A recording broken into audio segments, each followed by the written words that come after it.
बिस्मिल्लाहिर्रहमानिर्रहीम। अस्सलाम वालेकुम व्यूअर्स, मैं मुश्ताक खरल और मेरी कोशिश है कि ऐसे तलबात की रहनुमाई कर सकूं जो घर बैठे इल्म हासिल कर रहे हैं। ख़ासतौर पर हमें इंग्लिश के स्टूडेंट्स को बहुत ज़्यादा मुश्किलात पेश आती हैं क्योंकि उनको अमूमन ट्यूटर अवेलेबल नहीं होते। तो उनकी आसानी के लिए मैंने मुख्तलिफ़ पेपर्स के इंपॉर्टेंट क्वेश्चन भी अपलोड कर दिए हैं और अब मुख्तलिफ़ क्वेश्चंस पे और उसके साथ साथ जो टर्म्स हैं, शार्ट क्वेश्चंस हैं, उस पर भी वीडियोस तैयार की जा रही हैं। उर्दू, ट्रांसलेशन, पॉलिटिकल साइंस और LLB के स्टूडेंट्स हमारी प्लेलिस्ट में जाकर वीडियोस देखकर अपने एग्ज़ाम की तैयारी कर सकते हैं। तो आज की हमारी टर्म्स हैं कॉमिक, एपिक एंड प्रोज। इसमें अगर वर्ड्स तीनों को अलहदा करें तो फिर आपको ये बात समझ आ जाएगी। बेसिकली एपिक पोएम्स हुआ करती थी। एपिक पोएम एक ऑलरेडी वीडियो में मैं आपको बता चुका हूँ कि 4 क्वालिटीज़ पर मुश्तमिल होती थी। तो लंबी पोएम होती थी, नैरेटिव अंदाज में होती थी, उसके अंदर एपिक सिमिलीज होती थी और उसके बाद लास्ट में डाइग्रेशंस होती थी।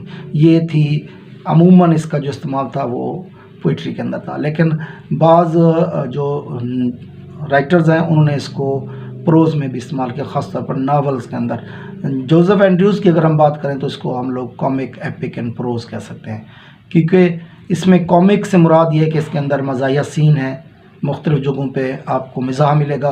क्योंकि एपिक अमूमन जो होती थी वो सीरियस पोएम होती थी, संजीदा पोएम होती थी, उसमें मज़ाह नहीं होता था। लेकिन अगर ये इस नावल को देखा जाए तो इसमें मिज़ाह मौजूद है, इसलिए हम इसको कॉमिक कहेंगे। उसके बाद आखिरी वर्ड है प्रोज़। चूँकि ये पर्टिकुलरली ये जो चीज़ है ये सिर्फ़ और सिर्फ पोइट्री में होती थी, जब ये प्रोज़ में लिखी गई तो इसको कॉमिक, एपिक एंड प्रोज़ कहा गया। अब देखते हैं कि जोसेफ एंड्रयूज़ के अंदर आया कि ये क्वालिटीज़ मौजूद हैं। पहली बात यह है कि जोसेफ एंड्रयूज़ एक लंबा नावल है, एक लंबी स्टोरी है।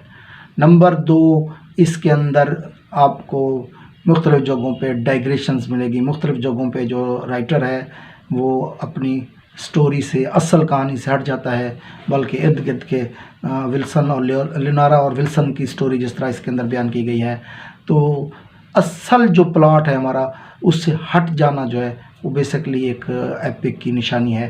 तो बुनियादी तौर पर अगर हम इसको कहें तो लूज़ का प्लॉट होता है, स्ट्रक्चर जो होता है उसका वो लूज़ होता है, वो एक दूसरे के साथ वाक़ियात तरतीब के साथ, सीक्वेंस के साथ जुड़े हुए नहीं होते। तो जोसेफ एंड्रयूज़ के साथ ये तमाम क्वालिटीज़ मौजूद हैं, इसलिए हम लोग जोसेफ एंड्रयूज़ को कॉमिक, एपिक एंड प्रोज़ कहते हैं। तो ये हमारी आज का टॉपिक था। अपना दोस्तों का बहुत ख्याल रखना।